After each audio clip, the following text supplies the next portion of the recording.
Radhanpur railway station નજીક આવેલા ઐતિહાસિક રામેશ્વર મહાદેવ મંદિરના નવીનીકરણ માટે કાર્ય શરૂ। રાધનપુર રેલવે સ્ટેશન નજીક આવેલા ઐતિહાસિક રામેશ્વર મહાદેવ મંદિરના નવીનીકરણ માટે કાર્ય શરૂ। રાધનપુર રેલવે સ્ટેશન નજીક આવેલું વર્ષો જૂનું અને ઐતિહાસિક મહત્વ ધરાવતું રામેશ્વર મહાદેવ મંદિર હવે નથી કડામાં શણગારાશે। મંદિરના નવનિર્માણ સુધારા માટે કાર્યનો પ્રારંભ કરવામાં આવ્યો છે।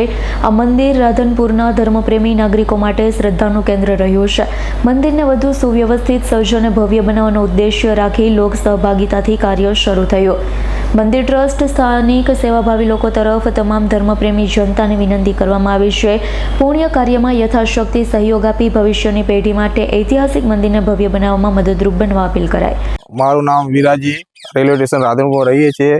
આ રામેશ્વર મહાદેવ શંકર ભગવાનનું બહુ ભવ્ય અને જૂનું જાણીતું મંદિર છે અને અહીંયા આનું જે અત્યારે નવનિર્માણ કરવાનું છે તો એમાં બધા ગામના લોકો સાથ સહયોગ આપશો એ જ અમારી નમ્ર અપીલ છે। શું નામ તમારું? વિરાજી।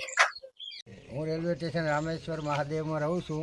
ખાસા વર્ષોથી રહું છું અને હવે મંદિર બહુ જૂનું થયું છે એટલે મંદિર પાડીએ છીએ અને સાથ સહકાર રેલવે સ્ટેશનવાળા વત્તા બાર ગામના સર્વે સાથ મળીને આપણે રેલવે સ્ટેશનનો મેળો આવે છે દર શ્રાવણ માસે સોમવારના દિવસે બીજા સોમવારે આપણે મેળો ભરાય છે ભવ્ય મેળો। તો બધા આનંદ ભર આવજો અને આ કામમાં મદદ કરજો। બોલો રામેશ્વર મહાદેવની જય। તમારું નામ? મારું નામ ભરતપુરી બાપુ, ભરતપુરી જાલમપુરી ગૌસ્વામી, રાધનપુર રેલવે સ્ટેશન રામેશ્વર મહાદેવનું મંદિર। અત્યારે રહું છું રાધનપુર રામાપીરના મંદિરમાં। બોલો રામાપીરની જય। રાધનપુરની રેલવે સ્ટેશનની અંદર આ રામેશ્વર મહાદેવનું મંદિર ઐતિહાસિક અને પૌરાણિક મંદિર છે।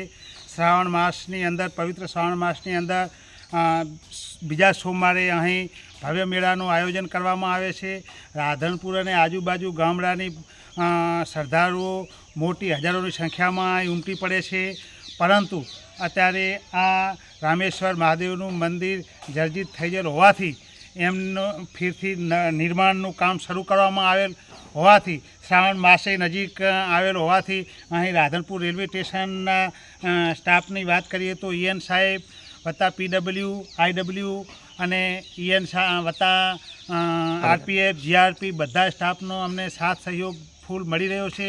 પરંતુ આ શ્રાવણ માસ નજીક આવતો હોવાથી હવે 15-20 દિવસ જ બાકી છે, માટે વધુ સાથ સહયોગની અપેક્ષા એમની પાસેથી રાખીએ છીએ અને રિટાયર્ડ કોલોની અને આજુબાજુ અમારા ગામના લોકો અને આગેવાનોને પણ નમ્ર વિનંતી છે કે આગળ પડીને ભાગ લે અને આ મંદિરનું કામ શ્રાવણ માસના બીજા સોમવાર સુધી પૂર્ણ થાય એવી અપેક્ષા બધા જોડેથી રાખીએ છીએ। Bureau report S9 news Patan. અમારી તમામ માહિતીથી અપડેટ રહેવા માટે જોડાયેલા રહો S9 ન્યૂઝ સાથે।